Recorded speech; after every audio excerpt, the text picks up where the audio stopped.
प्यारे बच्चों, कहते हैं किसी जमाने में एक सौदागर था और वो बहुत मालदार था। इसके साथ साथ वो मुख्तलिफ जानवरों की बोलियां भी अच्छी तरह समझता था। एक दिन उसने अपने मवेशी खाने में गधे और बैल को आपस में बात करते सुना। बैल गधे से कह रहा था, तुम बहुत खुशकिस्मत हो, जबकि मैं सारा दिन हल चलाता हूँ और तुम मज़े से रहते हो। गधे ने कहा, मेरा कहा मानो तो तुम भी आराम पाओगे, कल काम के वक्त बीमार पड़ जाना तो मालिक तुमसे काम नहीं लेगा। बैल ने खुश होकर तजवीज़ पर पूरा अमल करने का यकीन दिलाया। सौदागर ने इनकी बातें सुन ली मगर खामोश रहा। अगले दिन जब मुलाजिम ने बैल के बीमार होने की इत्तला दी तो सौदागर मुस्कुरा दिया और कहा कि गधे को ले जाओ। नौकर गधे को ले गया और शाम तक काम लिया। रात को जब गधा आया तो बैल ने शुक्रिया अदा किया कि तुम्हारी तजवीज़ खूब रही और मुझे आराम करने का मौका मिल गया।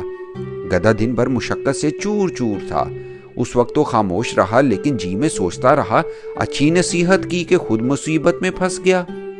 अगले रोज सुबह सौदागर फिर मवेशी खाने पहुंचा ताकि गधे और बैल का मामला देखे। आज इत्फाकन इसकी बीवी भी साथ थी। इसी वक्त गधा बैल से पूछ रहा था कि आज क्या करोगे। बैल ने कहा, आज भी बीमार हो जाऊंगा। गधे ने कहा, नहीं, ऐसा गजब ना करना। मालिक कह रहा था कि अगर बैल तंदुरुस्त ना हुआ तो उसको ज़िबा कर देगा, इसलिए बेहतर यही है कि आज काम पर जाओ, वरना जान को खतरा है। सौदागर ये सुनकर हंस पड़ा। इसकी बीवी ने हैरान होकर पूछा, आप क्यों हंस रहे हैं? सौदागर ने कहा, मुझे गधे और बैल की बातों पर हंसी आ गई। बीवी ने दरियाफ्त किया कि इनमें क्या गुफ्तगू हुई। सौदागर ने कहा, यह एक राज है, अगर जाहिर कर दिया तो मेरी जान को खतरा है। बीवी इसरार करने लगी और कहा, तुम बहाने बनाते हो, ऐसी खतरे वाली कोई बात नहीं है।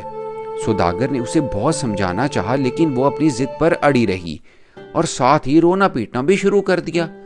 सौदागर परेशान हो गया कि अगर बताता हूं तो मेरी जिंदगी पर हरफ आता है, नहीं बताता तो वो जान खो देती है। इसी फिक्र में खड़ा था कि कुत्ते ने मुर्ग से कहा, आज भी मुर्गियों को डांट रहा है। मुर्ग बोला, क्यों, आज क्या बात है? कुत्ते ने कहा, आज हमारी मालिका मालिक से ऐसे राज दरियाफ्त करने पर इसरार कर रही है कि अगर बता दिया तो मालिक की जान खतरे में पड़ जाएगी। मालिक ना बताए तो मालिका जान देने के लिए राजी बैठी है। मुर्ग ने कहा, मालिक बेवकूफ है जो एक औरत को काबू नहीं कर सकता। मुझे देखो, मैंने 50 मुर्गियों को संभाल रखा है। अगर मेरी मर्जी के मुताबिक जरा सा भी इधर उधर हो तो मैं मार मार कर सीधा कर देता हूँ। ये बात सुनकर मालिक ने हंटर उठाया और अपनी बीवी को डराने और मारने के लिए भागा। उसकी बीवी डर गई और सौदागर के कदमों में गिरकर माफी मांगने लगी कि मैं तुम्हारी मर्जी के खिलाफ आइंदा कोई काम नहीं करूंगी और मुझे ये सबक भी मिल गया है कि आइंदा कभी मैं जिद नहीं करूंगी, और अगर कोई बात से मुझे कोई मना करेगा तो मैं उस बात से जरूर मना हो जाऊंगी।